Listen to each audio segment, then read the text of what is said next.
कुछ समय साधना करने के बाद आपके हृदय में प्रभु के दर्शन से या उनके धाम में जाने की एक बेचैनी व्याकुलता होने लगती है। तो क्या होता है, जो हम साधन कर रहे हैं उसमें भी हमारी अरुचि सी होने लगती है।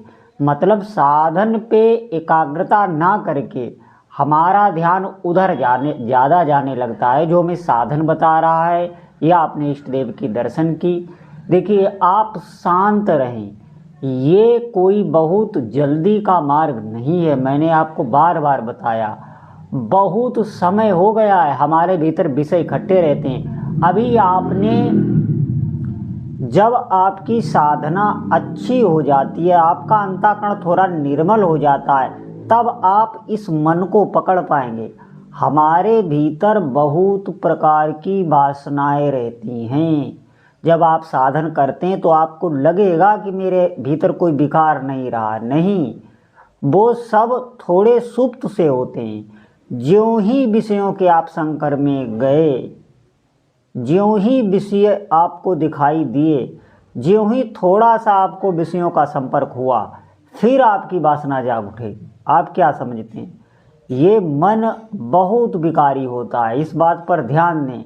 इसलिए जो भी आपके हृदय में व्याकुलता आई है, आप प्रभु से प्रार्थना करके शांत रहें और भजन पर ही एकाग्रता रखें, और नहीं, कुछ काल तक, कुछ समय तक आपको बहुत एकाग्रता से भजन करना है। भजन पर ही आपको जोर देना। निश्चित मानिए, जितना आप भजन करते जाएंगे उतना ही वो आपके हृदय के विकार दूर करता चला जाएगा।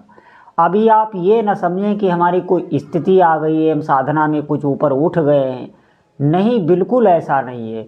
वो भगवान के प्रभाव से ऐसा होता है कि काम आदि विकार और भी जो माया के हैं, क्रोध, काम, क्रोध, लोभ, मद, मोह, मत्सर, ये सब थोड़े सुप्त हो जाते हैं, ये जाते नहीं हैं। ये जाएंगे जब आपको प्रभु का दर्शन हो जाएगा, उनका साक्षात्कार हो जाएगा। लेकिन आपको ये कोई परेशान नहीं करेंगे। लेकिन हम अगर अपने हृदय में ऐसी स्थिति मान लें कि हम श्रेष्ठ हैं, हम भजन करने लगे हैं, तो आप देखना बहुत लोग भक्ति के मार्ग से च्युत हो जाते हैं। च्युत का मतलब है वो भक्ति भजन से उनका मन हटके और फिर वो पूर्णता संसार में फंस जाते हैं। फिर हम कहते हैं कि ये भक्त थे, ऐसे कैसे हो गए। वो होता ये है, लेकिन ये ध्यान रखना, उनकी नष्ट नहीं होती भक्ति, दोबारा फिर वो भक्ति पे आएंगे। ये ऐसा बीज है जो एक बार अगर भूमि पर गिर गया तो वो जमेगा जरूर। मतलब आपने थोड़ा सा भी भजन कर लिया तो आपका पतन नहीं होगा, फिर प्रभु आपको उठाएंगे।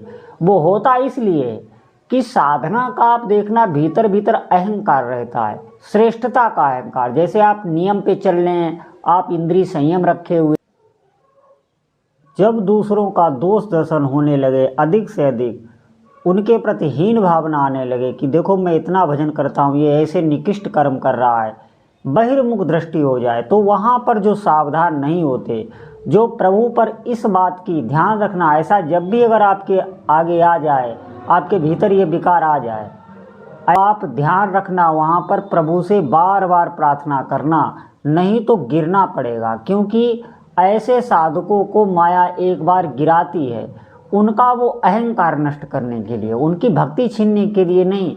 भक्ति को कोई छीन ही नहीं सकता। ये एक ऐसी वस्तु है जो इसका कभी भी अंत नहीं होता। आप थोड़ा सा भी भजन का अगर आपने अभ्यास किया है तो अब आपका आगे ही बढ़ेगा, कभी भी नष्ट नहीं होगा। और आप संसारिक कोई भी कार्य करें, चाहे जितना अभ्यास कर लें, वो इस शरीर के साथ ही नष्ट हो जाता है। हम पहले भी बहुत कुछ कर चुके हैं, हम सब इस संसार को ही भोगते आए हैं, लेकिन हमने अभी भजन नहीं किया। हाँ, भजन के हमारे संस्कार हैं भीतर, तभी आप ये सत्संग सुन रहे हैं और आप नाम जप का अभ्यास कर रहे हैं। तो सभी साधक ध्यान दें, जब आपके काम विकार नष्ट होने लगे, क्रोध का विकार बिल्कुल नष्ट होने लगे, तो आप समझें कि अब हमारे ऊपर प्रभु की कृपा है। किसी को भी आगे बढ़ता देखकर आपके भीतर बिल्कुल भी ईर्ष्या ना आए। आप देखें, आप प्रसन्न हो जाएं, आपके भीतर ये आए कि नहीं, हमारे प्रभु ही इससे ये करा रहे हैं, ये अपनी सामर्थ्य से नहीं कर रहा है, हमारे प्रभु की सामर्थ्य से कर रहा है। ऐसा विचार आपके भीतर आने लगे। ये स्वतः आएगा, ये सब करने से नहीं होता। देखिए, संसारिक कोई भी कार्य आप अपने पुरुषार्थ से कर सकते हैं, कोई भी कार्य कर सकते हैं, लेकिन भगवान की माया पर कोई भी विजय प्राप्त नहीं कर सकता। वो प्रभु कृपा करते हैं तो वो माया हटा लेते हैं। माया उनकी क्या है? यही काम, क्रोध, लोभ, मोह, मद, मत्सर, जिन्हें कोई भी जीत नहीं सकता। और यही हमें दुख दिए हैं। वो आप देखना, हमारा मन ही हमें दुख देता है। दुख देने का और कोई कारण नहीं, दूसरा तो माध्यम बनता है।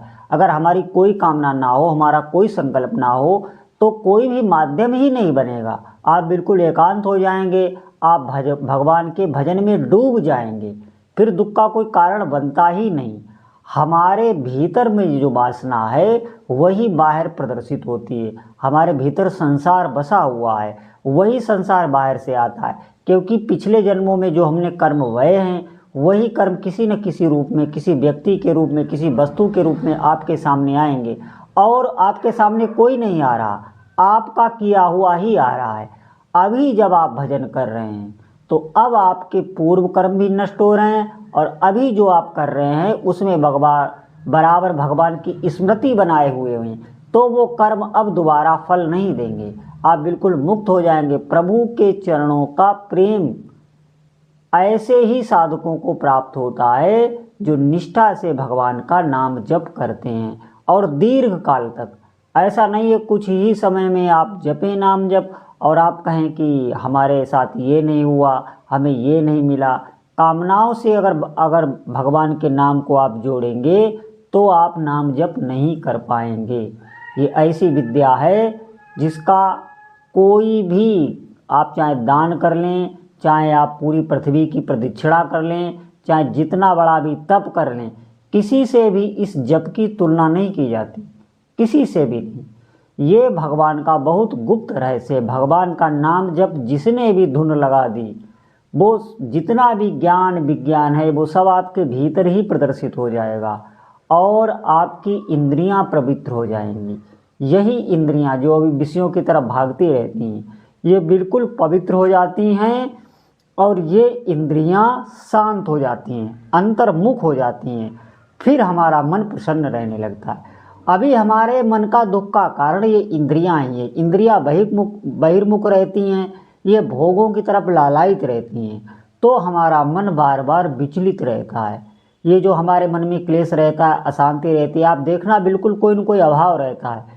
कहीं भी हमें सुख मिलता ही नहीं। हम कुछ भी कर लें हमें सुख नहीं मिलता, हमें सच्चा आनंद नहीं मिलता। चाहे जो भी वस्तु आपको प्रिय लगती हो, आप उसका भोग करके देख ले, आपको सुख नहीं मिल सकता। क्यों? क्योंकि ये इंद्रियां फिर बाहर ही भगेंगी।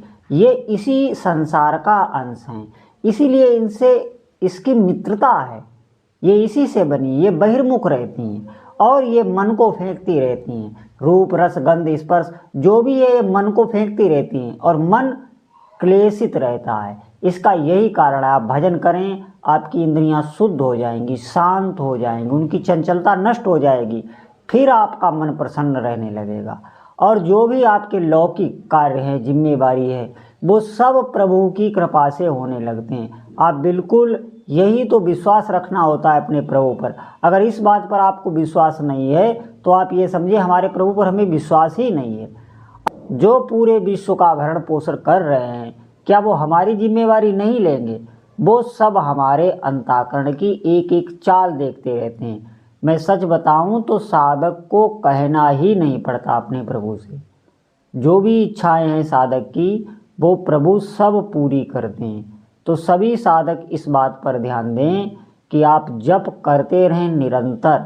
और हो सकता है कोई साधक ऐसे भी हैं कि जप आरंभ करें और नाना प्रकार के क्लेश आ जाएं, अशांति आ जाए, हृदय में काम क्लेश होने लगे, हृदय में अशांति होने लगे, ऐसा भी हो सकता है। ये प्रारंभ में हटाने के लिए होता है। इस पे विशेष ध्यान रखें। आप सत्संग का सहारा लें और नाम जप की निरंतरता बनाएं। जब आपका अभ्यास हो जाएगा, फिर मैं सच बता रहा हूँ कि आपको भजन का समय दे दिया जाएगा। जब आपकी निष्ठा बढ़ जाएगी, फिर निश्चित आपको भजन का समय मिल जाएगा। और भजन का अगर आपको समय मिल गया तो फिर भगवान से कुछ मांगना नहीं। अब आगे जो भी होगा वो मंगल ही होगा। आप निश्चिंत हो जाएं। क्यों? क्योंकि अब आप भगवान की शरण में हो चुके हैं। अब नाम ने आपको शरण में ले लिया है, तभी आपका भजन नियम से होने लगा है, नहीं तो नियम से भजन नहीं हो पाता। आप कितनी भी बातें कर लें, कितना भी सत्संग सुन लें, भजन में मन नहीं लग सकता। जब तक नाम प्रभु की आप पर कृपा नहीं होगी, आप भजन नहीं कर सकते।